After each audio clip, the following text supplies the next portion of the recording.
Welcome to the Cellebrite second quarter 2026 financial results conference call. At this time, all participants have been placed on a listen-only mode, and the floor will be open for your questions following the presentation. If you would like to ask a question at that time, please press star 1 on your telephone keypad. If at any point your question has been answered, you may remove yourself from the queue by pressing star 2. So others can hear your questions clearly, we ask that you pick up your handset for best sound quality. Lastly, if you should require operator assistance, please press star 0. I would now like to turn the call over to your first speaker today, Mr. Andrew Kramer. Mr. Kramer, the floor is yours.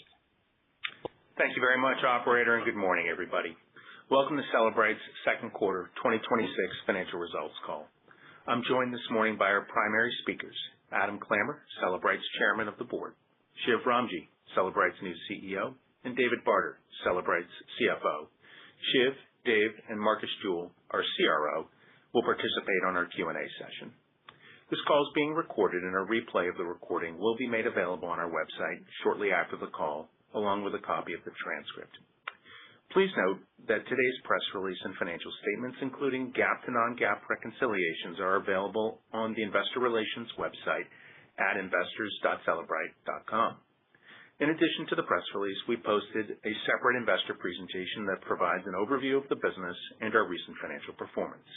I'd like to remind everybody who's listening on the webcast that the slide in your webcast viewer is a placeholder only. There are no actual slides to accompany the prepared remarks.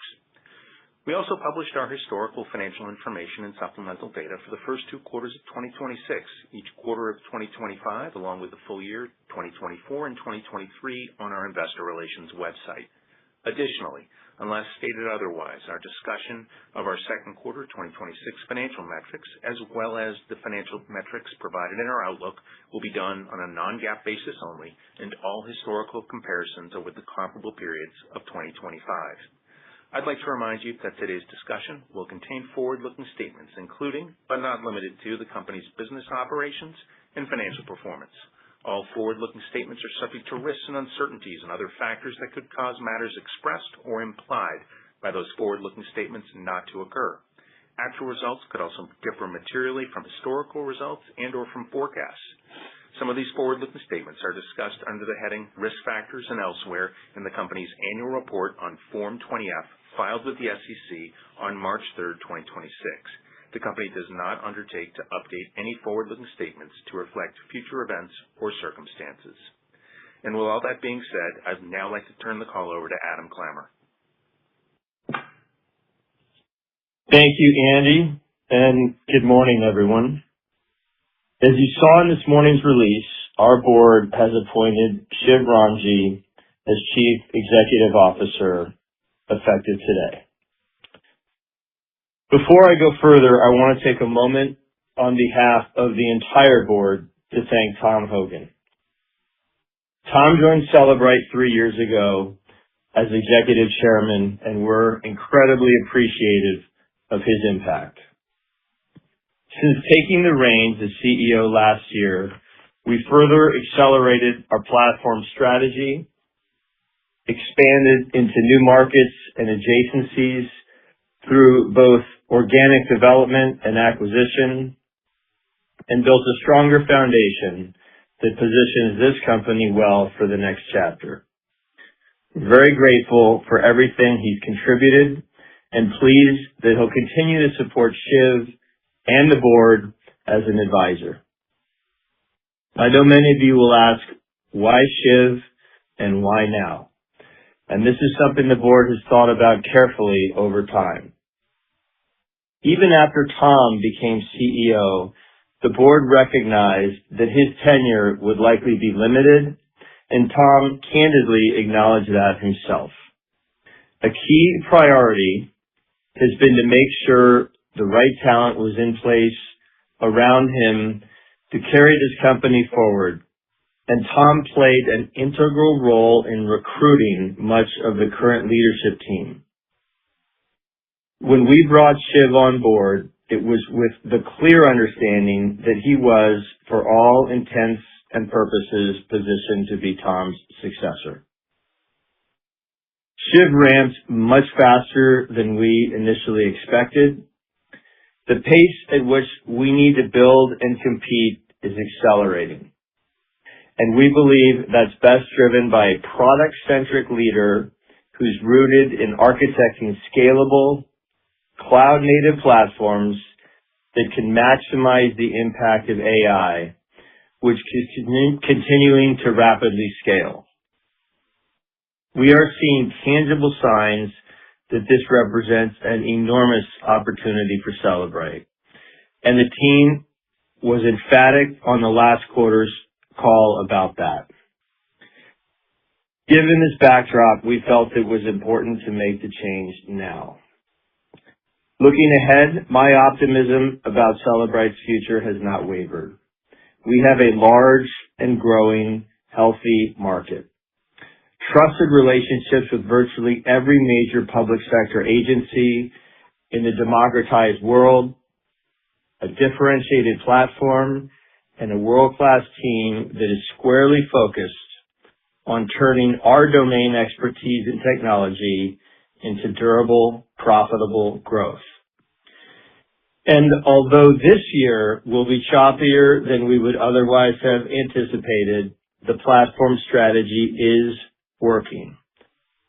Growth is increasingly coming from our new products outside of extractions and unlocks. We are well positioned to build on our progress given these new initiatives and customer adoption. And with that said, I'll turn it over to Shiv. Thank you, Adam, and good morning, everyone.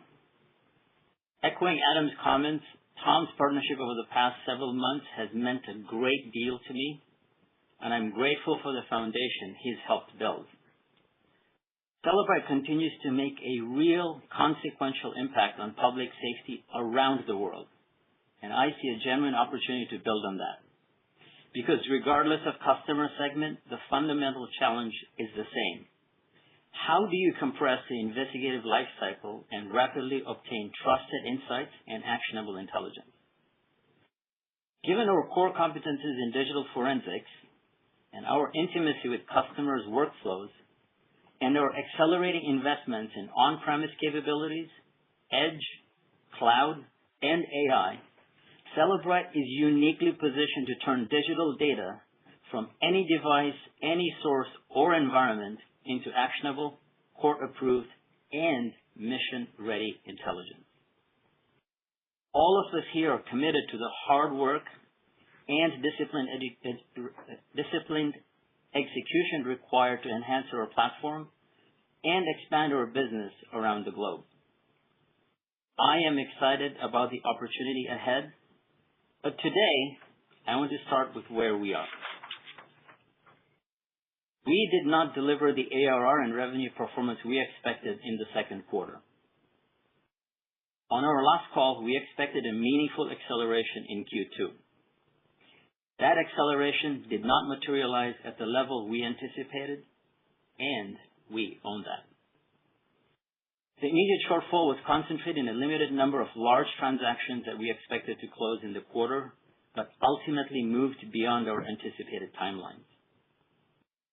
It's worth noting that for some of these transactions, particularly with U.S. federal and European government customers, we encountered new and additional administrative and procurement requirements related to our current foreign entity status. Additionally, we're also competing for increasingly large and strategic opportunities that now incorporate cloud and AI. These deals involve more stakeholders and, in some cases, longer procurement cycles. But I want to be clear, timing is not an excuse. We need to execute these opportunities better, identify risks earlier, and forecast the business with greater precision. Another factor impacting performance involves our Insights digital forensic solution. To be clear, we continue to make good progress converting customers to Insights, reaching nearly 65% of the installed base by the end of Q2. However, the ARR uplift from pricing and footprint expansion has been lower than we expected, particularly in the U.S. state and local government sector. So taken together and considering the timing of several product introductions in the second half, we believe the responsible action is to lower our full-year ARR and revenue outlook. At the same time, we are raising our full-year adjusted EBITDA target, reflecting continued discipline in how we manage the business and prioritize investments. Dave will walk you through the outlook in more detail shortly. The question I want to address next is straightforward. What do we need to do differently? And there are two immediate priorities. First, we are raising the standard for sales execution. We have completed a bottoms-up review of our pipeline and our largest opportunities. We're putting greater rigor around qualifying opportunity, customer commitments, procurement milestones, executive sponsorship, and cross-functional ownership. Second, we're tightening our forecasting discipline. Pipeline is not performance. Going forward, we will place greater weight on observable customer actions based on the current environment. And within that construct, we will also more explicitly account for the timing and magnitude of prospective large transactions with major government agencies. None of the disappointment around the quarter or the year changes my conviction in the opportunity in front of Cellebrite. There are a number of positive signs that our strategy to broaden our platform and extend our reach beyond our technical digital forensics user base is in fact working. Our U.S. federal business had a solid second quarter, and the defense and intelligence ARR grew 25%. Our platform is compelling for these customers, and we are now pursuing some of the largest opportunities in the company's history.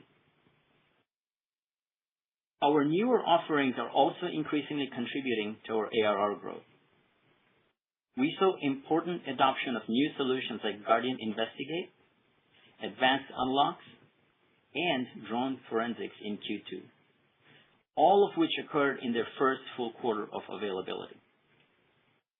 Earlier this week, we secured our first major FedRAMP deal for Guardian with one of our long-standing U.S. federal customers as part of a multi-product, multi-million-dollar deal.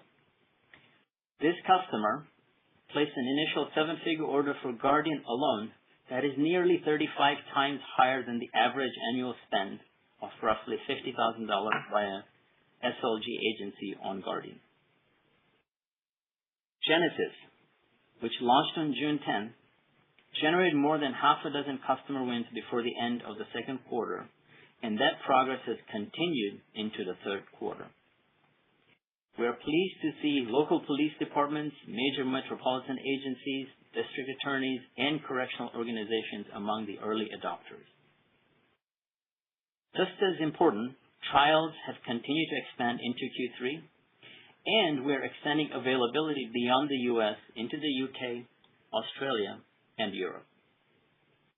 These are all encouraging signals. But I also want to put them in the appropriate context. Innovation, customer interest, pipeline, and product adoption only matter if we consistently convert them into ARR, revenue, profitability, and ultimately, cash flow. That is the operating discipline we will prioritize moving forward. At the strategic level, the opportunity in front of us is much larger than any specific individual product.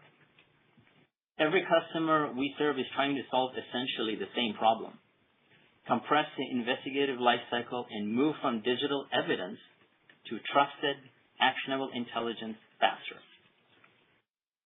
Cellebrite has a unique foundation from which to solve that problem. Deep expertise in digital forensics, extraordinary access to investigative workflows and data, and growing capabilities across cloud and AI.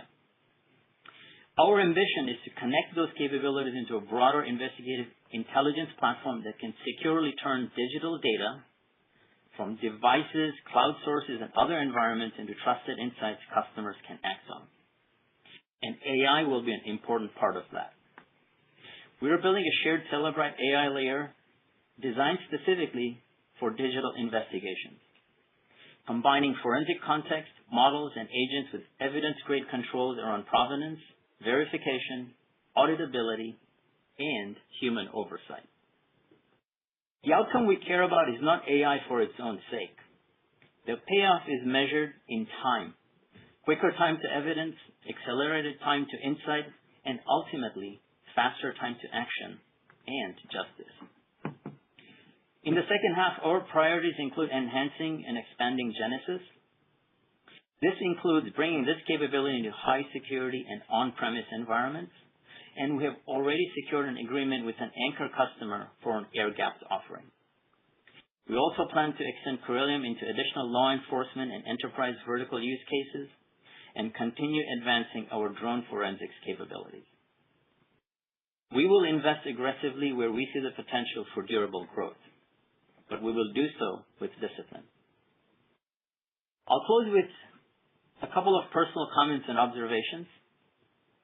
First, I want to thank all of our Cellebriters who take our mission very seriously and are working hard to deliver on another important quarter.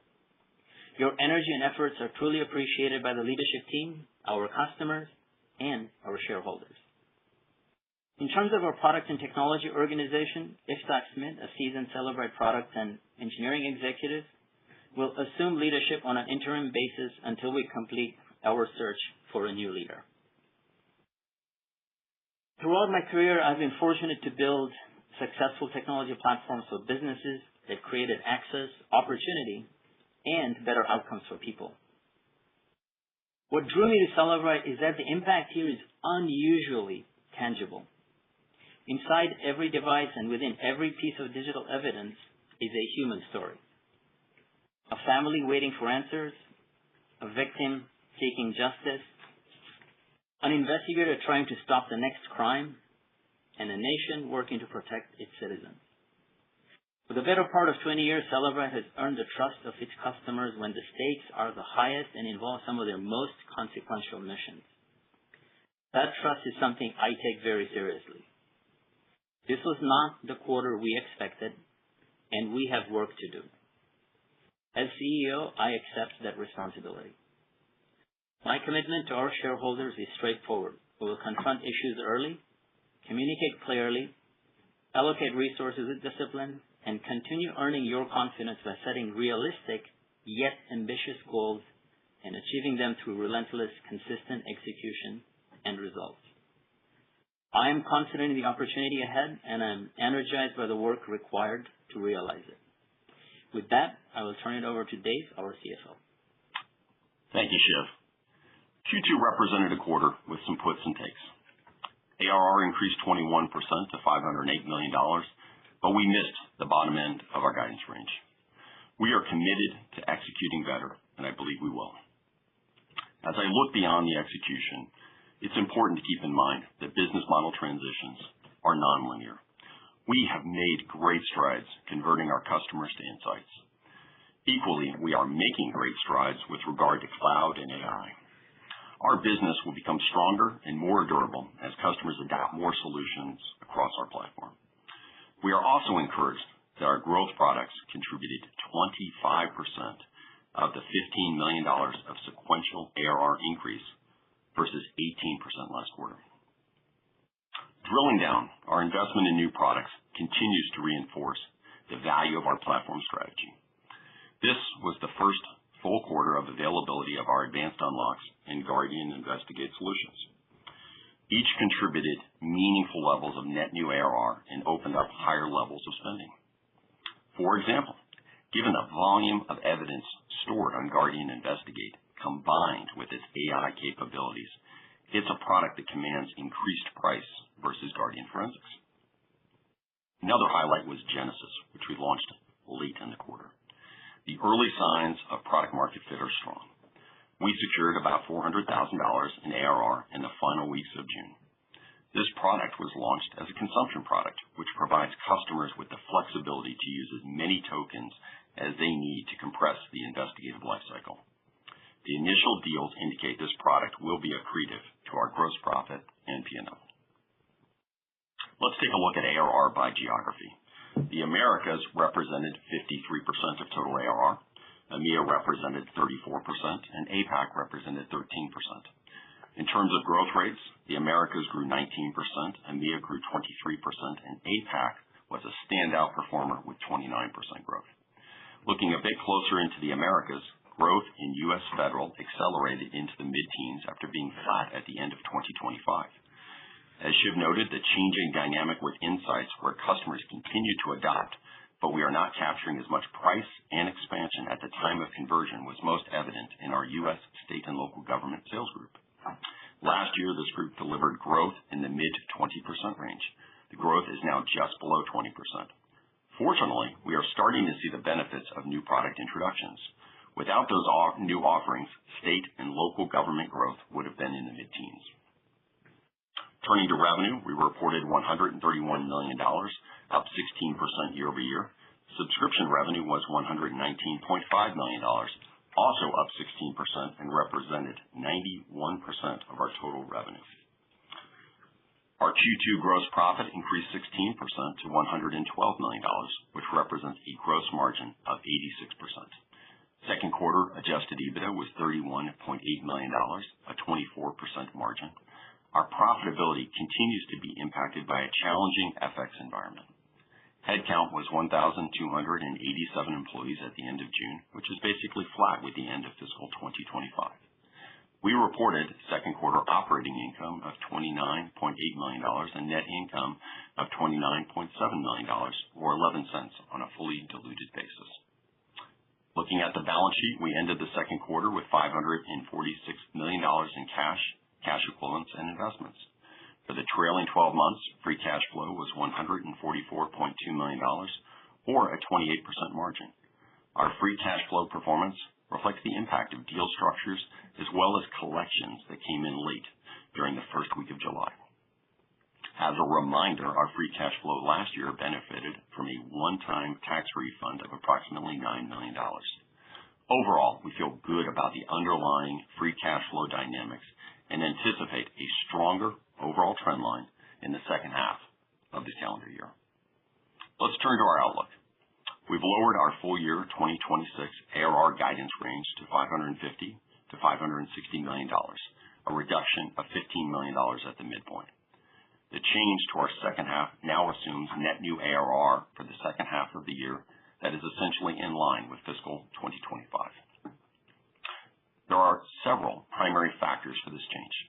The outlook reflects moderation in Insights conversions, specifically the incremental price and expansion at the time of conversion. There is greater prudence in regards to deal timing due to the administrative requirements we discussed earlier that are elongating deal cycles. And finally, we've removed potential upside from larger, more complicated deals where sales cycles are longer and less predictable in the current environment. Our recent FedRAMP win was a great example of this. It required multiple waivers, security reviews, and other administrative approvals that, in the end, made it difficult to forecast when exactly this deal would close. I'd like to take a moment to bridge our updated outlook for 14 to 16% ARR growth with the growth framework we've previously shared. First, we still expect winning new logos and capturing incremental price will generate several percentage points of growth. Second, we now anticipate that Insights will contribute mid-single digits. The third growth driver, Guardian, Pathfinder, and Genesis, the cornerstones of our digital investigation and analytics offerings, will grow at the lower end of our original expectations in the mid-single digits. We also moderated our expectation for Corellium's contribution to 1 to 2 percentage points. And finally, we remain comfortable about finishing this year with at least 1 point of improvement in our gross revenue retention rate given our performance in the first half. Given the lower ARR range, we've reduced our full-year revenue range to $555 to $561 million, which represents growth of 17 to 18%. We've raised our adjusted EBITDA targets to $153 to $159 million, which represents a 28% margin. It's important to highlight this outlook contemplates the business absorbing nearly 3 points of FX headwind from the ILS. We plan to manage our capital allocation thoughtfully while we continue to fund investments critical to durable long-term growth. We remain well-positioned to deliver 30% free cash flow margins in 2026 as we move into the seasonally stronger second half of the year. We are increasingly optimistic about our potential to deliver the next step up in our profitability and free cash flow in 2027 as we demonstrate that we can operate the business without material expansion of the headcount, the FX headwinds subside, and new products continue to scale. Our third quarter expectations are as follows. We anticipate ARR in the range of $524 to $528 million, representing net new ARR of $16 to $20 million. We expect third quarter revenue in the range of $145 to $148 million, and adjusted EBITDA in the range of $42 to $45 million, or a margin of 29 to 30%. I'd like to close our prepared remarks by reiterating that reducing our growth expectations is prudent in light of the transitory headwinds we've encountered. We don't take that change to our guide lightly. There is a lot of good happening beneath the headline numbers. Federal is re-accelerating. Defense and intelligence is outgrowing the rest of the company. And AI and our Genesis product is off to the strongest start of any product we've ever launched. We remain confident in the long-term opportunity in front of us, and we're focused on executing through the back half of the year to deliver on our updated outlook while setting ourselves up for long-term success. Operator, that concludes our prepared remarks. Thank you. The floor is now open for questions. At this time, if you have a question or comment, please press star 1 on your telephone keypad. If at any point your question is answered, you may remove yourself from the queue by pressing star 2. Again, we ask that you pick up your handset when posing your questions to provide optimal sound quality. Thank you.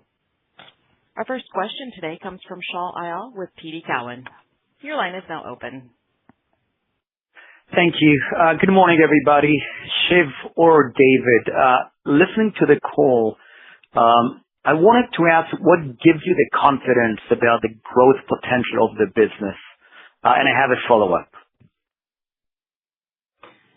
Yeah, I'll start. So I think of this year as more of execution reset, not a reset of our long-term growth potential. Like I said, we are seeing good early signals from the work that we're doing in product and also the deal sizes that we are now entertaining. So over the long term, obviously, we are optimistic about the potential of the business, but being prudent about how we execute and over the next 2 quarters. David? Let me offer a little bit of perspective. I mean, when you put the quarter in context, we signed and took down orders probably well north of 1,000. In the end, it kind of came down to 4, and it was 4 that crossed the line, and it was 4 that involved cloud. It was, one in particular involved a platform. You might recall one of these deals we alluded to last time where they actually called us before we had FedRAMP approval. And even they were a little bit surprised about the changing procurement requirements when you get into cloud and AI and the approvals that we had to secure. And so to be in that spot where a platform order came in, we sold 5 products. Originally, they were just renewing 1 product, and they bolted on 4 more to it. And so to have a solution like that, with a leading agency that's on the vanguard of cloud adoption, I think that's what gives us confidence. I think we've seen cloud transitions and cloud adoption work well in every other part of the economy. There's no reason why it doesn't work well here. The fact that they're adopting cloud, they're adopting AI, and even as Shiv alluded to, we have now customers that are kind of going into on-prem AI, which is a pretty contemporary and quality business model, gives us the encouragement and the confidence. Understood. As my follow-up, I'm curious with respect to some of the slippage you've seen in EMEA, maybe like in EU countries, and some of the administrative requirements you've mentioned in your prepared remarks. Can you maybe provide us with more color, maybe slightly elaborate on that? Thank you. Sure. Hi, it's Marcus. Yeah, I'll answer that. So in the EMEA, we faced a slightly different challenge, which was based around freedom of information. The growth that we have in EMEA that we wanted in Q2 comes from transitioning major European customers, both in Germany and the UK, to cloud. That required an extra level of vigor that was not made apparent to us at the start, is that as information moves into the cloud for investigations, that a new EU law was applied for freedom of information, which meant there was an audit to make sure that any information that we store and process is kept not only in a sovereign location, but equally as a vendor that we are anonymized and we do not get to see that. That was a surprise to both our customers and us, and we had quite a difficult process with legal review to get through that. The good news is we secured 4 of those slip deals already in the quarter, actually all 4 for the cloud, and we now feel confident that we know how to deal with and respond to the CIO's requirements for freedom of information. So that was the explanation for EMEA. Thank you so much. This is very helpful. Thank you. Thank you. Thank you. Our next question comes from Mike Cikos with Needham. Your line is now open. Hey, thanks, guys. On the defense and intelligence growth, can you help us by maybe quantifying the magnitude of these elongated sales cycles that you're seeing, as well as the conviction you have in the growth from where we sit today over the remainder of the year? And then I just have a quick follow-up. Sure. So it's Marcus again. Hi. Thanks for the question. Great question. So in defense and intelligence, actually delays are less. We actually feel confident about our ability, and the nature of those deals, particularly in defense and intelligence, continues. The delay that we'll call out was more in the civilian side of the federal business, and that was down to 2 things. The first one was, I have to be honest, that the agencies, as they move to cloud and AI, do not necessarily have the correct procurement tools to understand exactly how to do that. And you're going to see that message portrayed, I think, across a number of vendors. We have a particular additional requirement, which is as a foreign filer, we found that we needed to find other permits, which was new. Our sponsor is a very high-level CIO in the departmental level, was not even aware of something called an FEP, which is a foreign entity permit requirement, which is applied to cloud technology.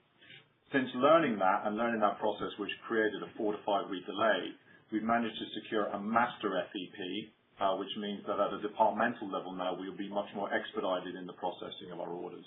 I want to clarify that D&I is not as slowed down as federal agencies which are using this cloud transition. Thank you.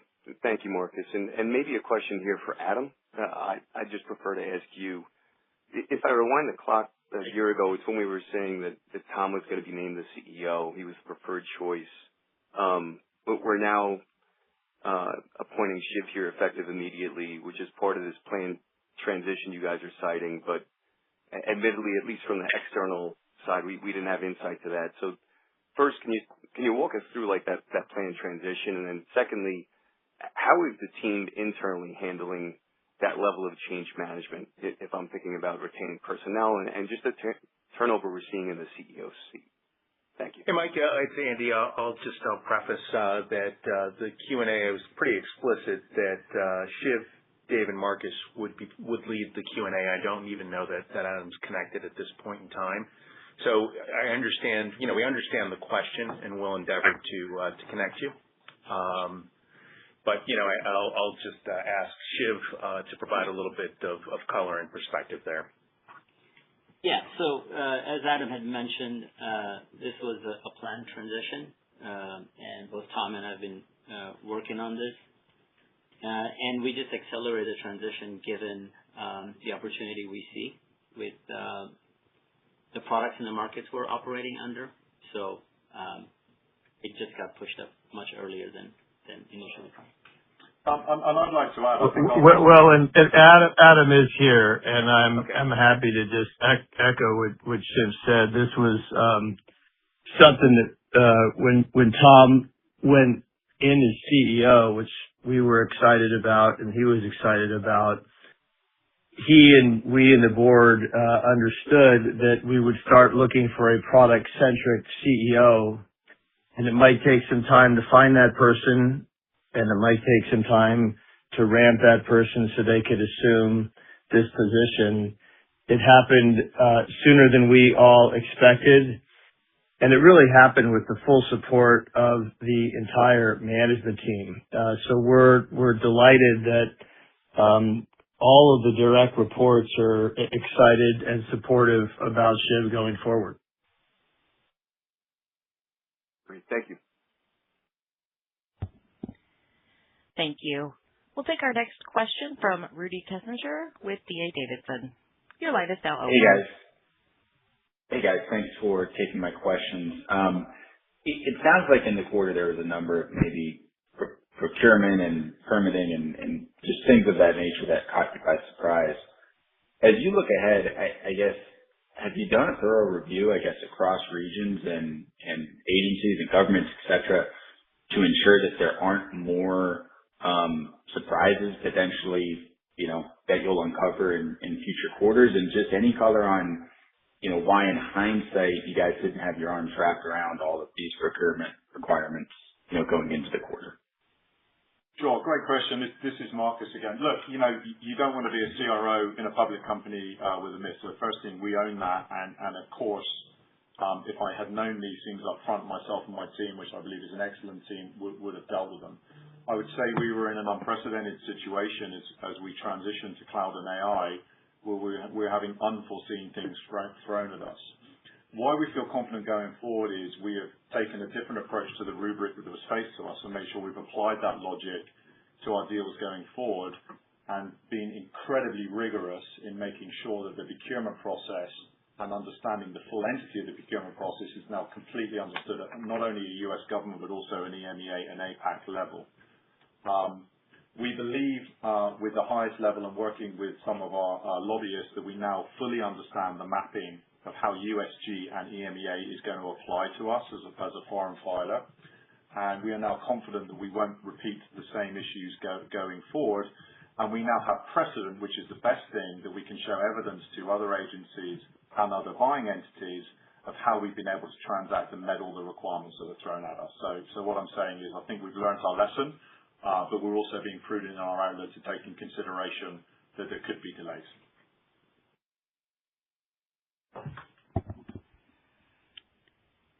Thank you. And we'll take our next question from Jeff Van Rhee with Craig-Hallum. Your line is now open. This is Daniel on for Jeff. Maybe we could just open, Shiv, I'd love to hear a little bit more in terms of your background and just if you could speak to what attracted you to Cellebrite, the opportunities you see, what's brought you here. Yeah, thanks, Daniel. Sure. So, for me, this starts with the mission that Cellebrite is focused on. I think what the company has built, the assets that we have, is truly impressive, and the mission is really, really important. We play a very, very important consequential role for our customers and their investigation. So, I think first was just like the mission is very attractive and very impactful. And I think of Cellebrite as like really amazing assets. This company is, we have a hardware component to our business. We have a cloud component now that we've just talked about. AI is now helping us deliver outcomes and capabilities, to our initial early adopters, and you can see the customer feedback that we're getting from them. And then what we can do in D&I is really, really unique and special with obviously our hardware offerings and offerings at the edge.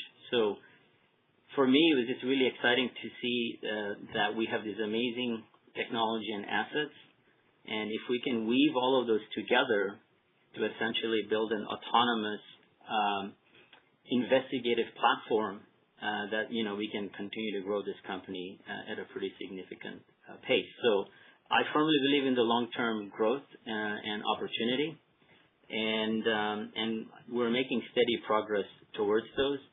And as we continue to deliver those outcomes and continue to deliver those results, continue to deliver performance from the vision that we have, I think all of you will also come to appreciate what attracted me to this company.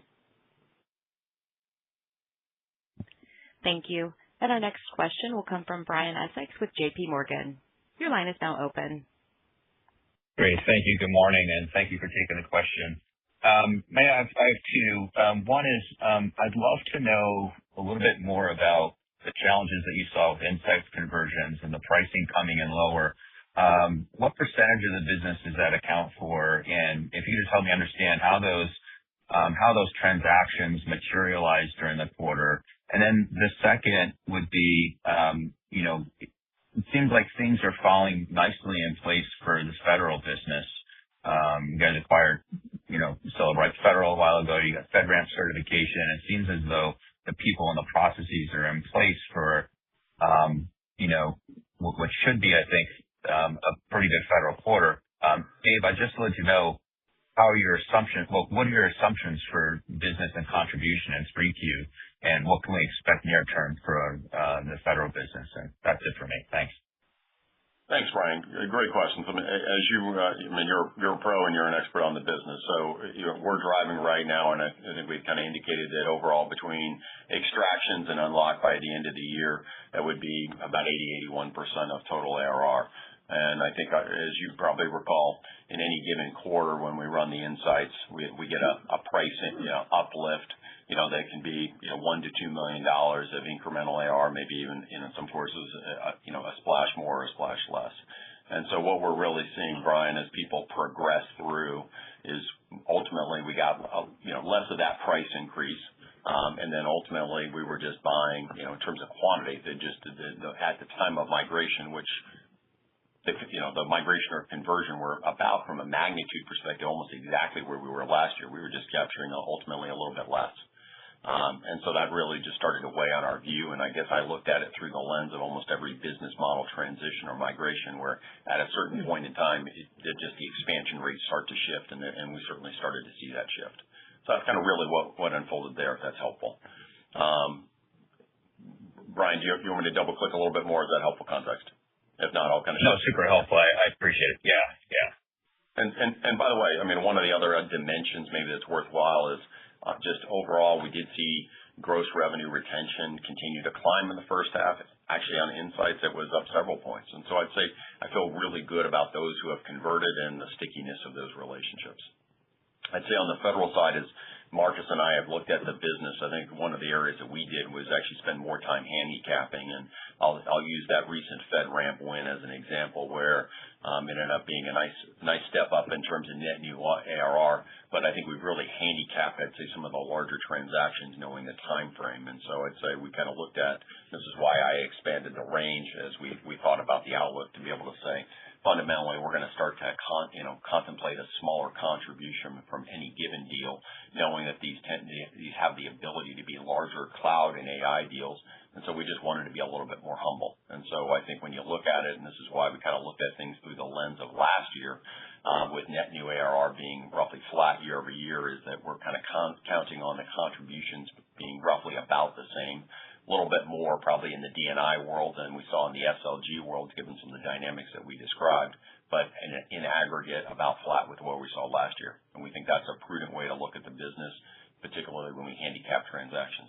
Marcus, is there anything else you again, we have to take a prudent view of where we are, but we believe that our federal business, as noted, is set up incredibly well. We remain, three things I want to remind. We remain with the only FedRAMP High solution for digital forensics available. And the process to get that is a very long and torturous process. So even if people are announcing they are going for that, it will take an extended amount of time.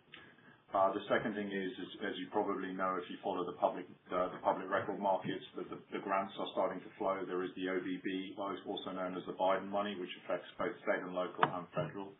And we are confident that we'll see some wash in that business.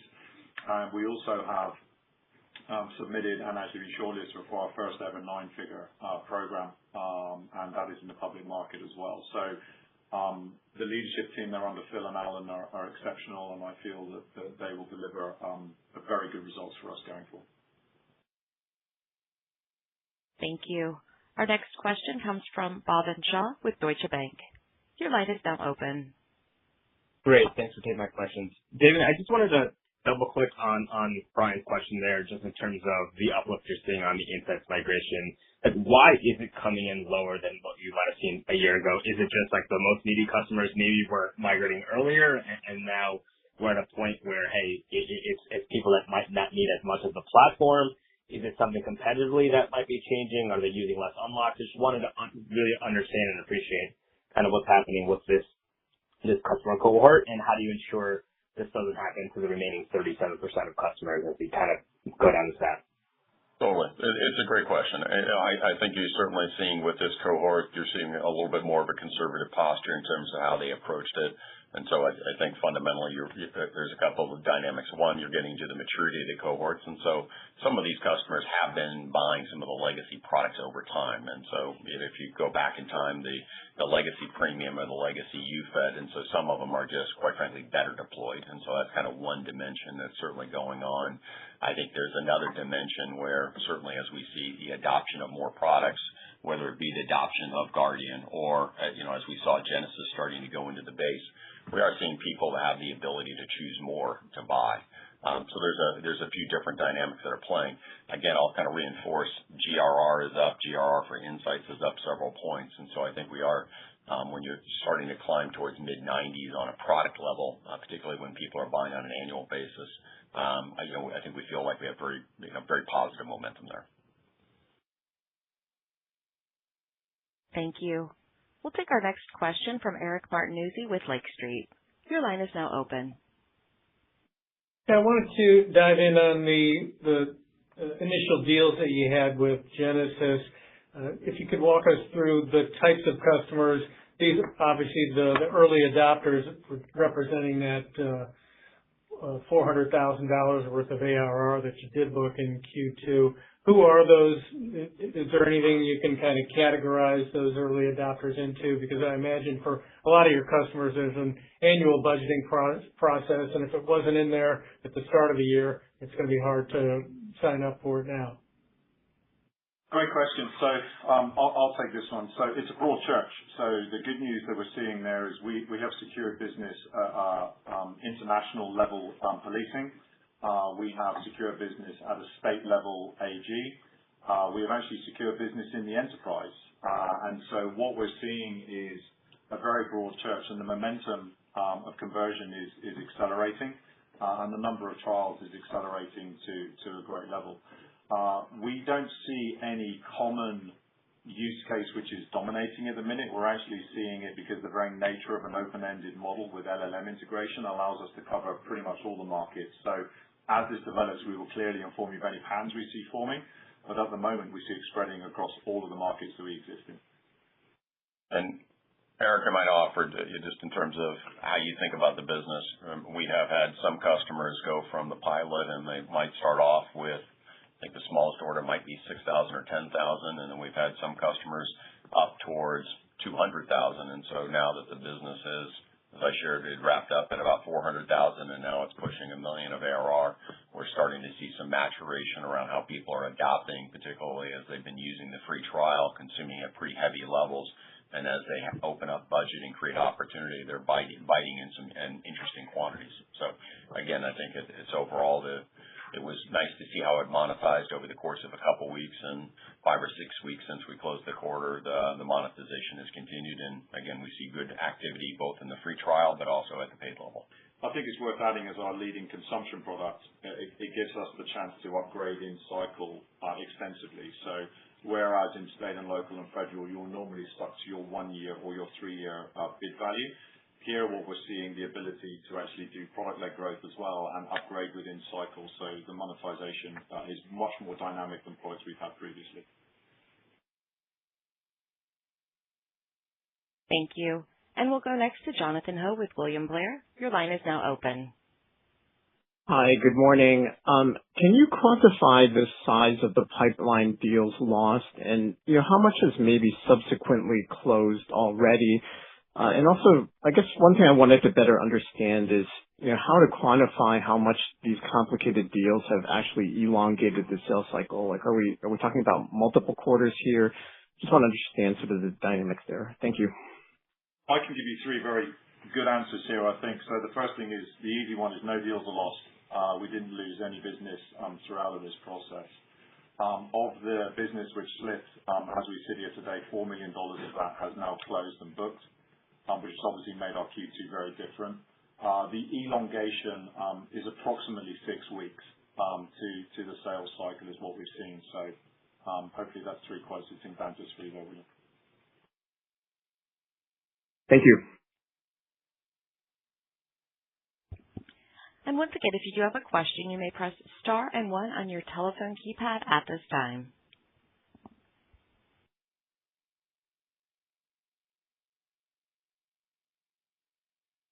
And this will conclude today's Q&A portion of the call. I would now like to turn the floor over to Andrew Kramer for additional or closing remarks.